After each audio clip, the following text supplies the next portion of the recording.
McEwen. Clerk. Business of the Senate, order of the day number 1 for the presentation of a report by the Joint Standing Committee on the National Broadband Network. Senator Cameron.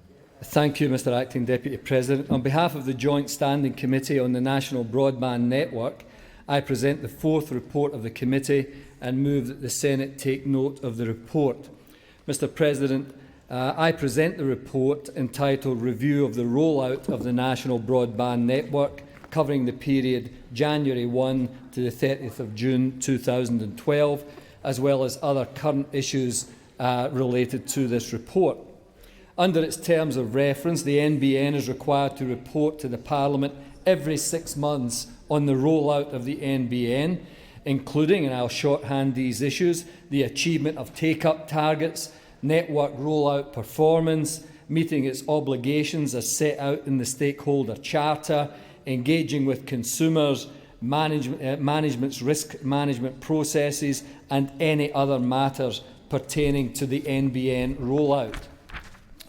Mr Acting Deputy President, the committee's 4th report therefore covers a comprehensive range of matters. Chapter 1 of the report provides important introductory information about the committee's 4th review inquiry process and a useful summary of major developments over this reporting period relevant to the NBN rollout. Chapters 2 and 3 cover the core topics of performance reporting and regulatory issues. The section on performance reporting examines key performance indicators for the NBN, NBN rollout progress, and NBN Co's financial results. The committee made 3 recommendations concerning these matters. These 3 recommendations are aimed at enhancing transparency and accountability of the Government and NBN Co reporting on the NBN rollout. I should note that in this respect, the NBN Co is already subject to greater levels of transparency and accountability than is normally applied to government business enterprises. Given that GBE corporate plans are not required to be publicly released, the release of NBN Co's corporate plan clearly demonstrates the Government's commitment to ensuring all Australians have as much detail as possible regarding the NBN. NBN Co is also subject to the Freedom of Information Act and to scrutiny by the Joint Parliamentary Committee. These measures are in addition to the normal accountability measures that apply to government business enterprises, including annual reporting and regular appearances before the Senate Estimates Committee. Chapter 4 of the committee's report looks at the important issue of NBN rollout progress in regional and remote communities. A combination of the 3 NBN technologies, fibre, fixed wireless and satellite, will be rolled out to regional and remote areas of Australia. Over 70% of regional homes and businesses will get access to optic fibre under this government. One important development has occurred since the finalisation of this report is Minister Conroy's announcement that NBN Co's fixed wireless and satellite services will deliver speeds of 20 megabits down and 5 megabits up. This means that people living in regional and remote Australia will be able to access significantly faster speeds than is available now in the cities using ADSL services. It will be better than the current ADSL services. The committee also acknowledges progress to improve mobile coverage in regional Australia through shared use of NBN fixed wireless infrastructure in regional areas, and recommends that the Government supports NBN Co to continue to facilitate private providers' use of NBN Co infrastructure and to provide and improve mobile telephone services and coverage across Australia, particularly in remote and regional areas.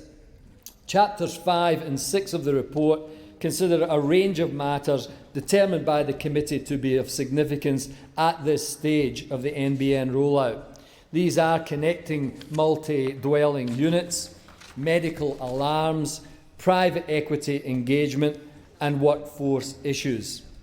The committee made recommendations concerning a number of these matters. In particular, on the matter of workforce issues, the committee will continue its monitoring of the Telstra retraining funding deed.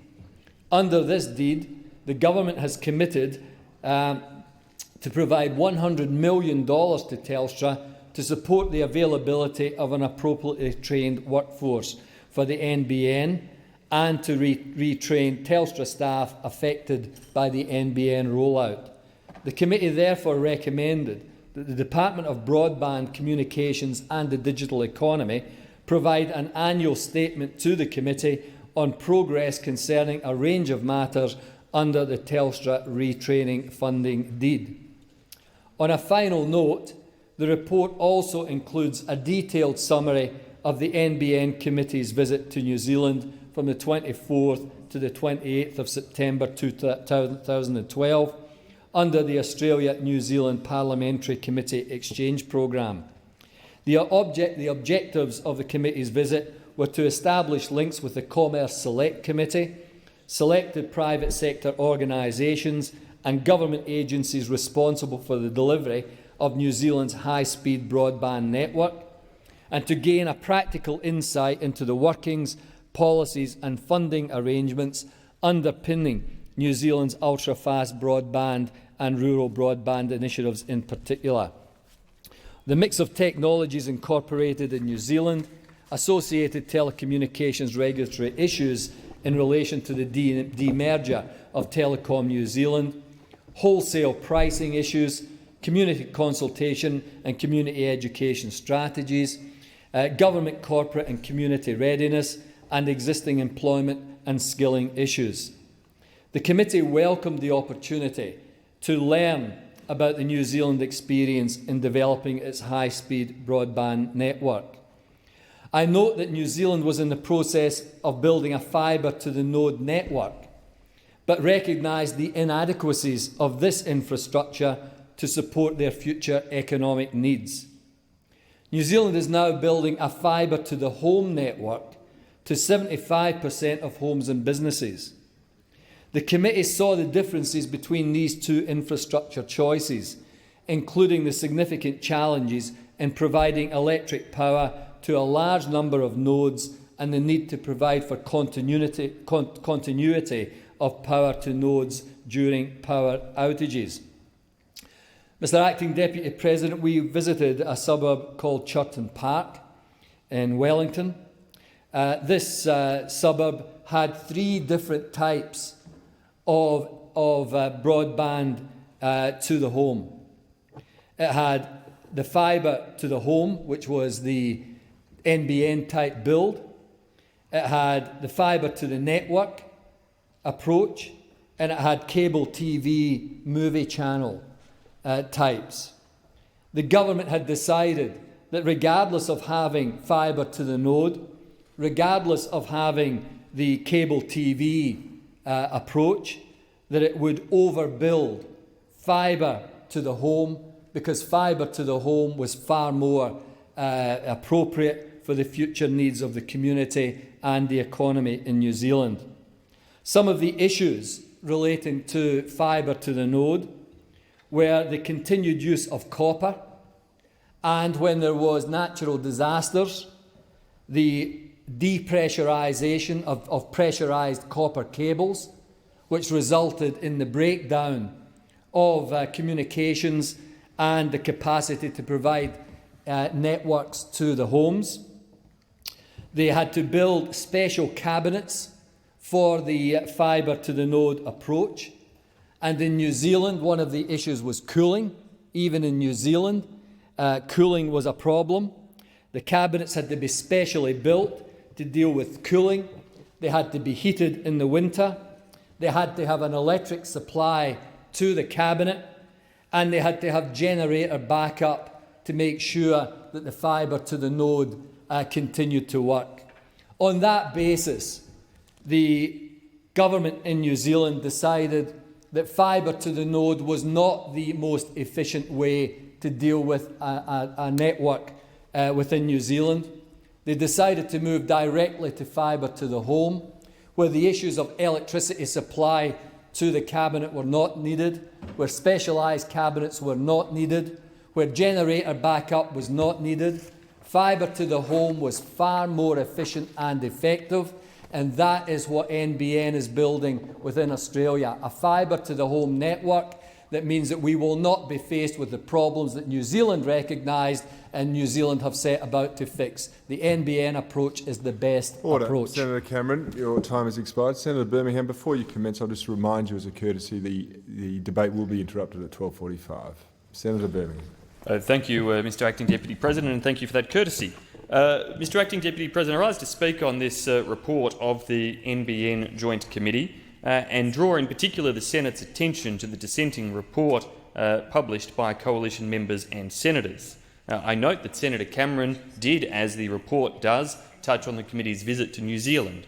Although I was unable to attend that delegation, I would highlight to the Senate that particularly relevant information has come to light since that time. That relevant information being that Chorus, the company building the ultra-fast broadband network in New Zealand, has this week had to concede and admit a far higher per-premise cost in relation to the delivery of broadband to each home.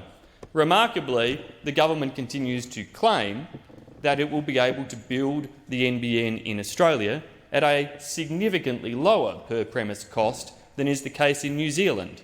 This is remarkable indeed, Mr Acting Deputy President, because, of course, average wage rates in Australia are significantly higher than those in New Zealand. So with higher costs, somehow the government is going to build its NBN at a lower cost to the government of New Zealand. This is indeed remarkable and demonstrates that there is a financial disaster and calamity heading our way under the national broadband network as proposed by this government. It's for these reasons that the dissenting report of coalition members and senators includes some specific recommendations, in particular recommendations that go very directly to issues around transparency about the cost per premise. We believe it is absolutely critical that it is clearly understood and clearly detailed the cost per premise, especially for the building of fibre in brownfield areas, but equally for the building of fibre in greenfield areas and for the rollout of the fixed wireless network. NBN Co and the government claim to have provided some information on this to date, but it is imprecise to say the absolute best. NBN Co, of course, are pretty keen on imprecise information because we see that from what was given to Senate estimates by way of answers in the last round. NBN Co, in fact, refused to provide answers to questions in any level of detail, claiming, and I quote, "Now that NBN Co has reached volume rollout, it is impractical for NBN Co to provide ad hoc updates on financial and deployment metrics to a level of granularity not already provided for in public releases, parliamentary reporting processes and regular rollout information provided on our website for the use of access seekers."